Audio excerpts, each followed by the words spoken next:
Olá, desejo que você esteja bem. Eu sou a Maria do Carmo. Hoje nós vamos continuar falando de gestão de eventos. Eu sou formada em secretariado executivo, especialista em recursos humanos e mestre em administração. Vamos lá?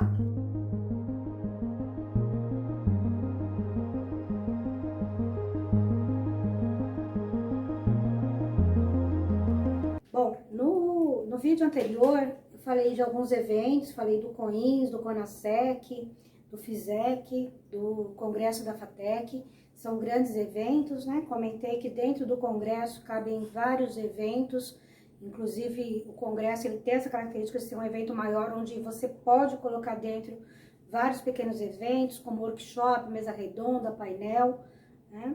Então hoje, primeira coisa é diferenciar painel de mesa redonda. Então, eles são eventos similares, ele tem uma característica, ambos têm uma característica de trazer personalidades que dominem o assunto, ambos têm a característica de ter 3, 4 participantes em média, mais que isso, acaba ficando pouco tempo para cada um falar, ou o evento se estende demais, tornando cansativo. Então, a gente tem que encontrar ali um meio termo, né, onde a gente consiga fazer com que as perguntas circulem entre os participantes, e que ao mesmo tempo não tenha tanto tempo de fala de cada um, mas que todos consigam falar. Então, por isso que eu faço sempre a sugestão da gente ter entre 3 e no máximo, do meu ponto de vista, no máximo 5 participantes, mas o ideal mesmo eu considero que sejam 3, mais o mediador. Você vai trazer 3 pontos de vista diferentes sobre o mesmo tema, e você vai ter alguém que vai fazer o controle do tempo e fazer com que as perguntas circulem. Ora você precisa ter a réplica, ora a tréplica. Então é importante que o mediador tenha segurança suficiente para lidar com os participantes, né? Você tem às vezes eventos onde você tem egos mais inflamados e aí é difícil você controlar. Então precisa ser alguém que tenha experiência, que tenha controle suficiente para, com toda gentileza, com toda educação, fazer os cortes necessários e fazer com que nenhum apareça muito mais, né? Com que todos apareçam mais ou menos de forma uniforme e consigam falar sobre o que foi decidido. A diferença principal entre painel e mesa redonda é que o painel ele não tem as perguntas que chegam na hora. Agora, pensando em evento virtual, não tem as perguntas online, e pensando em evento presencial, não tem aquela coisa de ir para a plateia com o microfone e fazer a pergunta na hora. Então, o painel ele já tem as perguntas prontas. A mesa redonda não, ela tem justamente a característica de ter as perguntas online no virtual ou o microfone circulando quando você está no presencial, tá? Mas são eventos similares, às vezes eu já vi até um pouco de confusão entre um e outro em algumas organizações. Mas o mais importante é que eles permitem a troca de ideias sobre o mesmo assunto com diferentes pontos de vista. Então, acho que essa é a principal característica. Um workshop, ele tem a característica de proporcionar ali que as coisas sejam feitas na hora, né? Você pode ter, por exemplo, um workshop de processo seletivo, né? Então, um workshop de processo seletivo, o que você faria nesse tipo de evento? Bom, você poderia ter uma atividade de construção de currículo. Então, alguém faria ali a orientação e o grupo que está participando faria o currículo na hora, porque o workshop tem essa cara, né? As coisas acontecendo ali naquele momento. Então, poderia ser, nesse workshop, o orientador, o professor, o palestrante, né? Passando as regras para a construção do currículo. Poderia ainda ter uma rodada de dinâmica de grupo com uma pessoa que consiga, né, que tenha conhecimento suficiente, de preferência da área de recursos humanos ou psicologia, e consiga fazer aí uma rodada bacana de dinâmica de grupo, e poderia ter ainda uma rodada de entrevista. Então, um workshop, por exemplo, de processo seletivo, que pode ser legal, né, em eventos acadêmicos, acho que isso é bem legal, você pode ter essa possibilidade de trazer esse workshop que fale sobre currículo, sobre dinâmica de grupo e sobre entrevista. E pode até complementar, por exemplo, com alguém que fale sobre o dress code, né? Pode ser que você consiga organizar de tal forma que você pegue essas 4 coisas importantes dentro desse evento, workshop de processo seletivo. Quando a gente faz um evento, né, quero voltar um pouquinho e falar de maneira geral, que quando a gente está organizando um evento, A parte mais importante é o planejamento. A gente precisa ter muita clareza do que está planejando. Se possível, trabalhar com comissões. Se não for possível trabalhar com comissões, procurar dividir as tarefas em grupo. Por exemplo, nos eventos que eu organizo na FATEC, a gente trabalha muito com comissão. Então, no modelo presencial funcionava super bem. A gente dividia a comissão de alimentos e bebidas, comissão de secretaria, comissão de responsável pela decoração, comissão responsável pela parte financeira, captação e apoio, captação de patrocínio e apoio. Então, era um formato que funcionava muito bem no presencial. Podia variar de um semestre para o outro as comissões, mas de maneira geral girava em torno disso, sendo que a secretaria ficava responsável pela parte científica do evento, né? Pelos palestrantes, os temas que seriam discutidos, lembrando que, quando um evento é feito em equipe, a gente precisa ouvir a todos, né? Então, a gente tenta ser o mais democrático possível, mas a gente ouvir a todos não significa poder atender a todos. Nesse evento que eu organizo, via de regra, eu procuro ouvir, passar o que pode, o que não pode e colocar a maior parte das coisas em votação. Essa é uma coisa legal de fazer, né? Torna o evento mais democrático. Apesar de tornar o evento mais democrático, não significa que sempre seja possível trabalhar dessa forma. Por exemplo, agora no evento virtual que nós estamos fazendo, a princípio eu pensei de cada sala, a gente tem 4 salas, porque nós ficamos 1 ano sem fazer evento, então acabou juntando. Hoje nós temos o 4º e 5º semestre fazendo evento, nós fizemos um ajuste pelo NDE, fizemos um ajuste permitindo que o 5º semestre fizesse uma mudança de conteúdo, e aí as 4 turmas, 2 da manhã e 2 do noturno, 4º e 5º manhã e 4º e 5º noturno, estão organizando o evento. Inicialmente eu pensei em uma identidade para cada sala, porém o evento é único, é o Intersec, é um evento que começou em 2002, ele tem uma tradição no curso de automação de escritório e secretariado, ele acontece anualmente, então é um evento que tem uma periodicidade anual, e ele sempre acontece na primeira parte do ano, né? Quando ele começou, não, ele acontecia nos 2 períodos do ano. Hoje ele se alterna com o EPROSEC, que é o Encontro do Profissional de Secretariado. Então, no primeiro semestre do ano a gente faz o Intersec, no segundo o EPROSEC. O que mudou agora no virtual? Então, a gente com 1 ano sem fazer, acumulou, estamos fazendo 4 turmas, e o que a princípio estava fácil, que era cada turma ter sua identidade visual, acabou ficando difícil, né? Então, assim, a gente precisou fazer uma identidade única, então a gente não vai ter uma imagem exatamente do evento, mas cada grupo vai ter a sua imagem dentro das atividades que eles estão alocando no Simpla. A gente está usando a plataforma Simpla com a transmissão pelo Zoom, então cada grupo precisa entregar, e faz parte da atividade deles, eles vão ser avaliados pela entrega de uma palestra, e uma mesa redonda ou painel ou um workshop e uma atividade que a gente no presencial fazia como mostra cultural. Aqui nós vamos usar uma atividade de descompressão. Então assim, eles fizeram o briefing, apresentaram os temas e a gente foi, né, fazendo alguns ajustes, o que ficaria bom, o que funcionaria.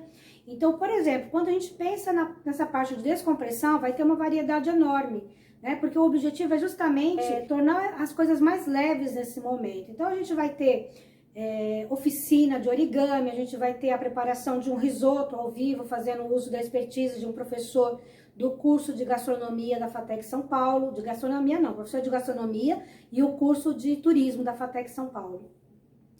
E aqui eu já deixo aqui meu agradecimento, Ataúfo, obrigada. E vai ter yoga na cadeira, vai ter algumas sessões de como lidar com as emoções, a gente vai ter psicoterapeuta nos ajudando, né? Então isso é bem importante. Quando os alunos estavam em busca dessas tarefas, uma orientação que eu dei é procurem alguém que tenha segurança e conhecimento sobre o assunto. Então, por exemplo, eu gostaria de trazer essa pessoa, mas essa pessoa ela conhece de fato do tema? Ela está estudando. Não dá ainda, né? Tudo bem, é bacana que esteja estudando, a gente valoriza muitíssimo isso, mas não dá para trazer um evento onde você vai ter uma plateia, né, cobrando, uma plateia preparada, trazer alguém que não tenha esse domínio. Então é importante a gente ter esse foco, né? Para um evento profissional ou um evento acadêmico, precisa ser gente que domine o assunto. Até porque a gente tem as saias justas, né? Vocês imaginem que quando a gente tem evento, a gente tem N situações, né? Tem aquelas perguntas, às vezes, que haja jogo de cintura para você lidar com elas. Então, também o palestrante precisa ter, quem está conduzindo a palestra, ou a mesa redonda, ou o workshop, ele precisa ter o jogo de cintura suficiente para lidar, às vezes, com as perguntas que você fala, meu Deus, de onde essa pergunta surgiu? Qual é o objetivo? Ou um comentário, às vezes, né? Infelizmente, as pessoas são o que são, elas podem ser boas e generosas, ou elas, às vezes, não são tão boas e generosas. E aí, quando isso... a gente encontra a situação de pessoas que não são tão boas e não tão generosas no evento, a gente pode ter uma situação de saia justa. Então, a pessoa precisa dominar o tema para conseguir sair da saia justa. Essas são orientações que a gente faz em geral para qualquer evento, né? Seja um encontro, um congresso, um seminário, um painel. Procure quem conhece do assunto. Procure quem tenha traquejo para lidar com os diferentes públicos, para quem consiga sair das saias justas, tá? No planejamento, a gente costuma elaborar o briefing. Então o briefing é o que dá o norte do evento, ele inclusive é útil quando você vai fazer a captação de patrocínio e apoio. No nosso evento, este semestre a gente não tem essa atividade, mas no presencial a gente sempre teve. Então a gente faz a carta buscando esse apoio, divide em cotas ouro, prata, bronze, diamante. Então isso aí pode variar de empresa para empresa, de instituição para instituição.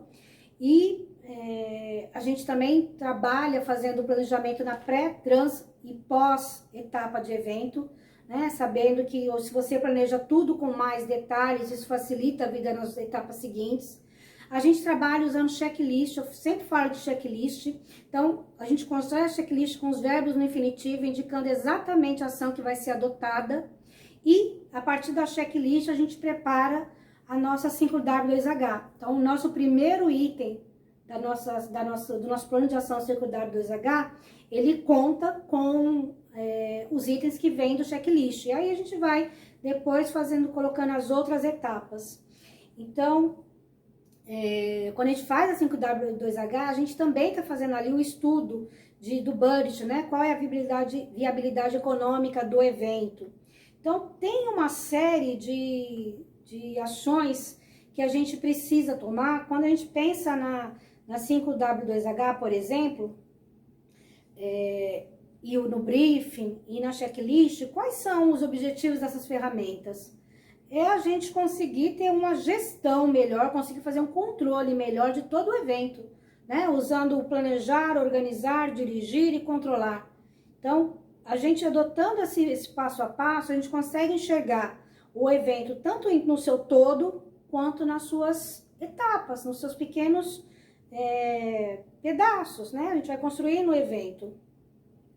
Então, a gente pode começar, quando vai discutir tema do evento, a gente pode começar primeiro ouvindo a todos. Então um brainstorm é importante, vem vários temas, a gente fez isso agora para o evento virtual que a gente está organizando, para o Intersec, e nós percebemos, né, a partir do brainstorm, desse levantamento, que depois gerou o questionário, perguntando qual tema, né, seria interessante, veio muito a demanda, primeiro, por como lidar com as emoções nesse momento, né? A gente sabe que tá complicado, então isso se sobressaiu quando a gente fez o questionamento. Em seguida, como lidar com os outros, principalmente os estagiários que estão entrando no mercado de trabalho sem o contato físico, né? Eles estão entrando, trabalhando remotamente. Como eu faço para lidar com isso? Então, os aspectos sociais e, sem perder de vista, os aspectos profissionais. Tá, eu estou trabalhando remotamente, mas quais são as atividades? Continuam sendo atividades que nós já organizávamos antes. Então, a gente continua fazendo o controle de pagamentos da equipe que a gente assessora, continua fazendo a gestão de viagens, claro que num nível muito menor, né? Só as viagens nacionais e ainda assim muito menos. A gente continua fazendo a gestão de eventos, mas aí são os eventos virtuais. Pouquíssima coisa no evento presencial, até tem, né? Nesses períodos que abrem para a empresa trabalhar presencialmente, para os escritórios trabalhar presencialmente, até tem alguma coisa, mas muito pouco. E quando a gente pensa, né, no profissional de secretariado e nessa gestão de eventos, Gente, foi incrível, né? No final do ano, no grupo de egressos que eu, né, constituí em 2017, mas que, assim, todo mundo é proprietário, todos que estão lá são proprietários, é muito interessante você ver como as pessoas se organizaram, principalmente agora né, estou lembrando de 4 meses atrás, no final do ano, como eles se organizaram para fazer a confraternização de final de ano. Ela aconteceu, não aconteceu presencialmente, mas as empresas se organizaram e o pessoal de recursos humanos e de secretariado se organizaram de tal forma que acabou sendo uma coisa bacana, né? Deu certo, funcionou. A gente tinha as pessoas perguntando, eu faço o quê? Eu faço isso, eu faço aquilo, e veio sugestão, muita coisa boa, né?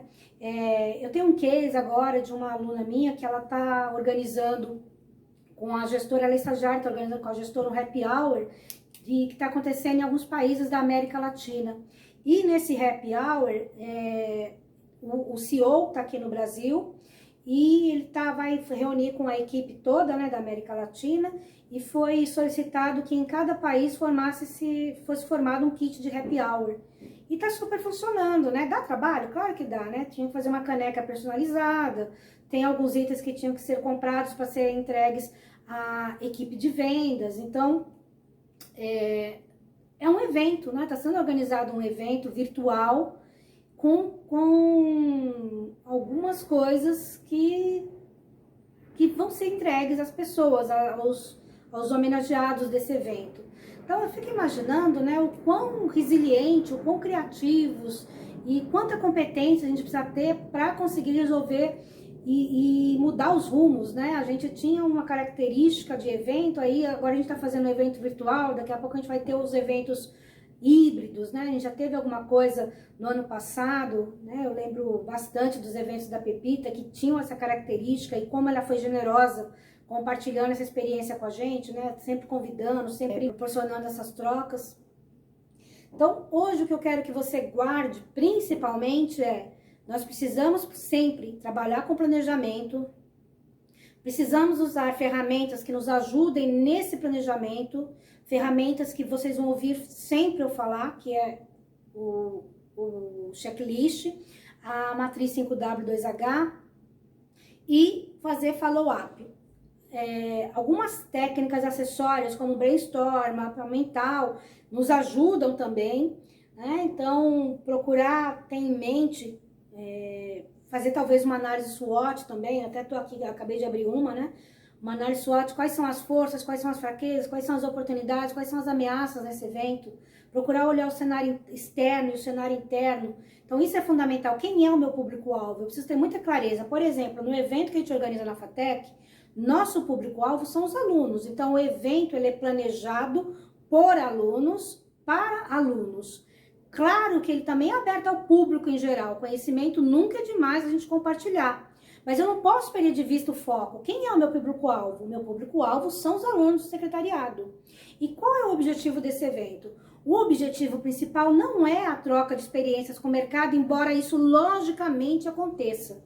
O objetivo principal, e eu preciso ter muita clareza disso para não me perder nesse caminho, é preparar o aluno para que ele faça um evento quando ele estiver lá no local de trabalho, né? Então, tudo que a gente faz aqui na faculdade é preparando o aluno para quando ele estiver no mercado de trabalho. Por que eu preciso tomar esse cuidado?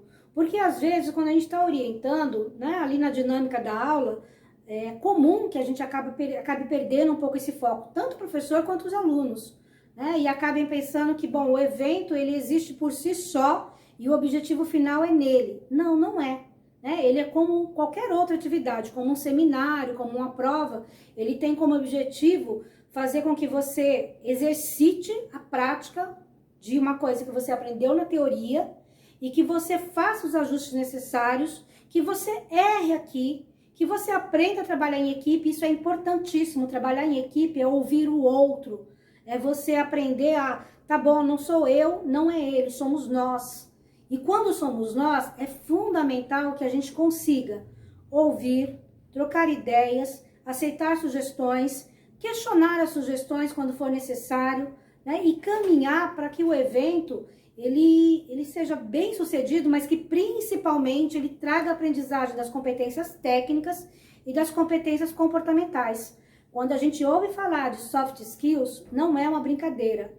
né? Soft skills é difícil, é a parte mais difícil, inclusive, para a gente desenvolver nas organizações e na faculdade, né? Por quê? Porque ela exige que a gente tenha a capacidade de aceitar o outro, aceitar as diferenças, aceitar as opiniões, trabalhar em equipe e desenvolver a maturidade suficiente para cada uma dessas coisas. E isso, gente, é um caminho, né? Ninguém nasce pronto. Eu não sou resiliente hoje como eu era há 20 anos atrás, há 10 anos atrás. E certamente eu desejo que daqui a 10 anos eu tenha mais resiliência do que eu tenho hoje. Que eu aceite mais as opiniões, que eu aceite mais os pontos de vista diferentes e que eu consiga mais fazer com que todos sejam ouvidos e que a partir do todo, né, de todas as ideias, a gente consiga formar uma coisa coerente que faça sentido, se não para todos, para a maioria das pessoas que estão trabalhando em cima de um projeto como é um evento. Então, encarar um evento como um projeto é fundamental, porque ele é um projeto. Vocês viram que ele tem etapas, pré, trans e pós, que ele é separado em grupos ou comissões, que você tem várias ferramentas que ajudam. Então, procure olhar um evento com cada um deles, né? Seja um café que você está organizando, seja um congresso, né, que é um evento de uma proporção muito maior, olhe para ele na dimensão que ele tem e procure fazer o seu melhor em cada ação que você tem nesse evento, tá? Procurando sempre, na medida do possível, tornar a vida mais leve, mais agradável, o dia do outro mais feliz. Procure ter menos melindres. Quando a gente trabalha em equipe, é fundamental evitar os melindres, evitar a coisa foi dirigida a mim, não, a coisa foi dirigida a nós. Nós erramos e nós acertamos. Então, é muito importante que a gente tenha esse olhar. Então, um olhar de amor, de respeito, de compaixão, né? Eu acho essa palavra de compaixão, acho que ela define muito de como eu enxergo a vida, né? A vida para mim tem muito de compaixão. Eu erro, você erra, nós erramos. Eu acerto, você acerta, nós acertamos. E isso, para mim, faz parte desse conceito que eu tenho de compaixão. Pode não ser o conceito bíblico, mas é o conceito que eu tenho na minha cabeça. Compaixão é olhar para tudo, procurando colocar sempre uma perspectiva de amor, o outro não errou propositadamente, o outro não deixou de fazer propositadamente. Então, procura dar uma olhada nisso, tá bom? Gente, obrigada. Muito carinho, muito respeito, muita generosidade nesse momento. Um beijo, fiquem todos com Deus.